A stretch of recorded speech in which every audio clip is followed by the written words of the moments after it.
Lumagda ang Ukraine at Sweden ng kasunduan kung saan magbibigay ang Sweden ng 120 hanggang 100 at 50 SAAPJAS, 39 Gripen I fighter jets sa Ukraine. Ayon kay Zelensky, ang mga ito ay angkop para sa sandatahang lakas ng Ukraine laban sa mga Ruso. Nagsisimula ng gawin ang mga eroplano para sa sandatahang lakas ng Ukraine. Sa kabuuan, aabutin ng 10 ng taon ang kasunduan, ngunit nangangako silang maibibigay na ang mga unang eroplano sa lalong madaling panahon. Dito, may mahalagang tanong na lumilitaw. Ibig sabihin, tinatanggihan ng Ukraine ang ideya na magpasok ng mas maraming F-16 na eroplano, halimbawa, kapalit ng mas modernong Swedish Gripen. Pero may isa pang nakakagulat na detalye na naghihintay sa inyo dito. Mukhang ang Ukraine mismo ang mag-a-assemble ng lahat ng mga fighter jet na ito sa kanilang sariling teritoryo sa Ukraine. Dahil inihayag ng Sweden ang plano para sa lokal na produksyon at para mas madali nilang magampanan ang malaking kontratang ito, handa ang mga Suweko na ilipat ang produksyon. Magandang balita ito at maaaring mas maganda pa kaysa sa mga fighter jet kahit parang kakaiba. Talakayin natin ang nalalaman sa kasunduan ng Sweden at Ukraine, pati na rin ang pinakabagong bersyon ng Gripen na Gripen E.I. Paano makakatulong ang mga ito sa Ukraine? Ako si Alexei Pechi, pag-usapan natin ito. Pero bago tayo magsimula sa episode na ito, hinihiling ko na mag-subscribe kayo sa channel na ito, mag-like, mag-iwan ng mahabang komento, at mag-subscribe din sa aking Telegram channel na Pechi News. Ang link nito ay nasa description ng video na ito. Doon kami nagpo-post ng mga balitang agad naming natatanggap. Kung nais-suportahan ang channel na ito sa YouTube, maaari itong gawin sa pamamagitan ng donasyon o bayad na subscription. Paano ito gagawin? Lahat ng detalye at paraan ay nasa description ng video na ito. Nakasulat doon. Suportahan ang channel ni Alexei Pechi sa paraang komportable sa inyo. Magpapasalamat ako sa kahit anong suporta ninyo. Ibebenta ng Sweden sa Ukraine ang 120 hanggang 150 na SAAPJAS. 39 Gripen I fighter jets ayon kay Swedish Prime Minister Ulf Kristersson matapos makipagkita kay Volodymyr Zelensky. Binanggit niya na ang dalawang bansa ay lumagda ng memorandum ng layunin. Ang bilang ng mga eroplanong ito, sa totoo lang, ay doble kaysa sa pinakamalaking bilang ng benta ng Sweden sa kasalukuyan. Sabi ni Kristersson, simula pa lang ito ng mahabang landas, pero inilalapit tayo nito sa malaking kasunduan sa pag-export ng SAAP at Sweden sa Ukraine.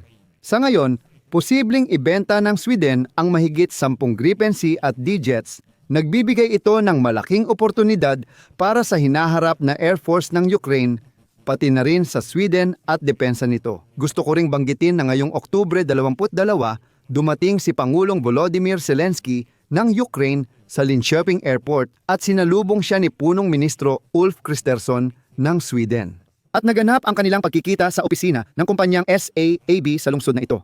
Sa pagpupulong, tinalakay ang agresyon ng Russia sa Ukraine at pagpapalalim ng kooperasyong pangdepensa ng mga bansa. Tandaan ninyo ang sandaling ito. Babalikan pa natin ito. Interesante ito dahil hindi lang eroplano ang pinag-uusapan dito.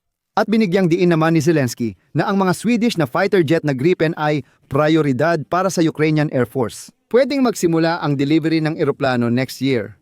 Sipi kay Zelensky, may unang dokumento na nagbubukas ng daan para makuha ng Ukraine ang seryosong fleet ng Gripen fighter jet. Magaganda ang eroplano at malakas ang plataporma ng abyasyon na nagdadala ng maraming gawain. Ayon kay Zelensky, kailangan gawin ang lahat ng posible para makita na natin ang mga resulta ng memorandum ng layunin sa susunod na taon. Ang pinag-uusapan dito ay maaaring maipasa ang mga unang fighter jets sa taong 2026.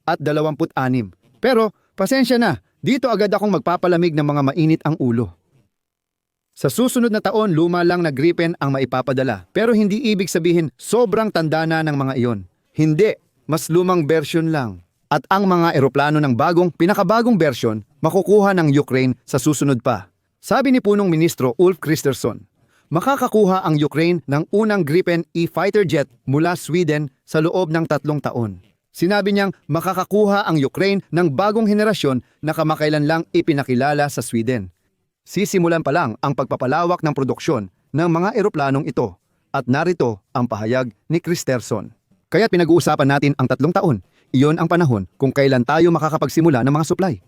Hindi namin kayang sabay-sabay ipadala ang 150 eroplano sa susunod na 3 taon. Posible ang supply. Dito, may lohikal na tanong. Bakit Gripen ang napili? Dahil ang 150 eroplano ay napakarami. Bakit hindi mga Amerikanong F-16, F-22, F-35 marahil o mga Pranses na Rafale o mga British? Bakit Gripen ang pinili? At heto nga, si Zelensky, habang sumasagot dito, ay binigyang diin na ang Ukraine ay gumagamit na hindi lang mga Soviet na eroplano. Tinutukoy rito ang Amerikanong F-16, pero mas prioridad ang Swedish na Gripen. Narito ang pahayag ni Zelensky. Kung titingnan natin ng stratehiko ang ating air fleet, makikita natin ang 3 plataporma, Gripen, F, at Rafale. Hindi ko ibubunyag lahat ng detalye, pero para sa aming hukbo, Gripen ang prioridad. Kaya namin sila pinili. Usapin ito ng pondo, maniobra at paggamit. Ang mga eroplanong ito ay kabilang sa pinakamagagaling sa mundo. Hindi diretsyong sinagot ni Zelensky, pero susubukan nating sagutin ngayon. Ano ang nalalaman natin tungkol sa Gripen eroplano, lalo na sa bagong bersyon nito? Ang Gripen E ay makabagong multi-role fighter jet na dinisenyo para sa misyon sa himpapawid, lupa at dagat. Kaya nitong mag-intercept ng mga target at maglunsad ng mga high-precision na atake.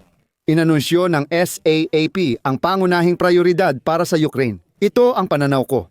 Ang totoo, ang fighter jet na Gripen I ay partikular na dinisenyo para gumana kahit limitado ang infrastruktura. Kaya nitong mag-take off mula sa maiikling runway, kabilang na ang pansamantalang lugar o kahit mismo sa mga kalsada. Ang sistema ng electronic warfare at ang makabagong radar na IESA Raven ES-5 ay nagbibigay daan sa Gripen I na epektibong labanan ang mga kalabang fighter jet at air defense systems. Ang Swedish na eroplano ay kayaring maglunsad ng mga kanluraning missile na air-to-air na tinatawag na Meteor na may abot na higit sa 100 kilo. Nagbibigay ito sa kanya ng lamang. Mahalaga ring tandaan na hindi na ipinagbibili ng Sweden ang mga eroplano ng Gripen sa loob ng 11 taon. Bakit kaya? Dahil napakahaba ng pila. Kilala ang kontrata sa karagdagang fighter jet para sa Thailand na pumirma ng order ng 4 na Gripen E noong Agosto 2025. Batay sa kontrata, ang isang eroplano ay nagkakahalaga ng halos $138 milyong. Dapat ding tandaan na ginagamit na ng Thailand ang Gripen, kaya baka hindi na nila kailangang bumili ng ilang ground equipment at spare parts. Alam din natin na balak ng Peru bumili ng parehong eroplano sa halagang $145 milyong. Sa madaling salita, medyo malinaw na ang average na presyo. Dapat ding tandaan na ang presyo ay hindi pa kasama ang armas na kailangang bilhin pa. Dagdag pa, kailangan ding isaalang-alang ang mga kagamitan at mga dagdag na opsyon. Pero kung kunin natin ang pinakamataas na presyo na $145 milyong para sa isang fighter jet, pinag-uusapan natin ang presyo para sa 150 Gripen na version na aabot hanggang $22 bilyong. Muli, hindi pa kasama dito ang halaga ng mga armas. Pero may problema. Kahit para sa sarili nilang Air Force, ang kumpanyang Saab ay gagawa ng 60 bagong Gripen hanggang 2030. Bukod pa rito, ayon sa pagtataya ng kasalukuyang kakayahan ng produksyon ng pabrika ng Saab, kaya lang nilang gumawa ng mga 12 eroplano kada taon, naghihintay tayo ng hanggang 150 ganitong makina. Paano nila mapapabilis ang produksyon para makagawa agad ng sapat? Ito na ang sikreto. Plano ng Sweden na ilokalisa ang produksyon sa ibang mga bansa. At ngayon, may mga lumalabas ng balita na ang Ukraine at Sweden ay nag-uusap tungkol sa paglalagay ng napakahalagang kondisyon sa kontrata. Ito ay ang lokal na produksyon ng mga in-order na eroplano sa Ukraine. Sasabihin mo, oh, pakinggan mo, parang imposible yan. Sino ba ang papayag dyan?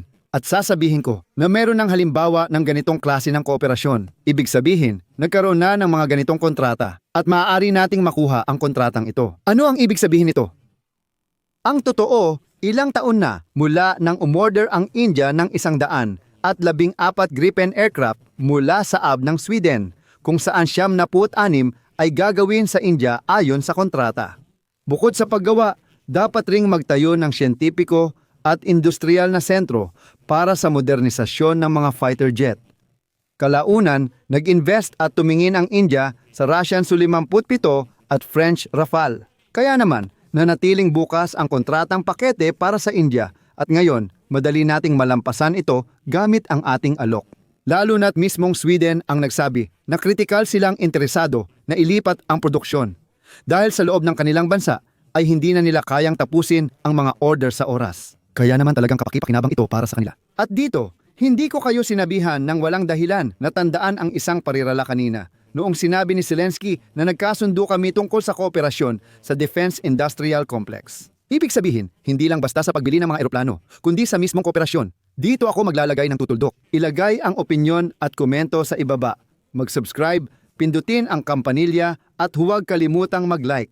Iyon lang po. Ingatan ninyo ang inyong mga sarili. Paalam sa lahat.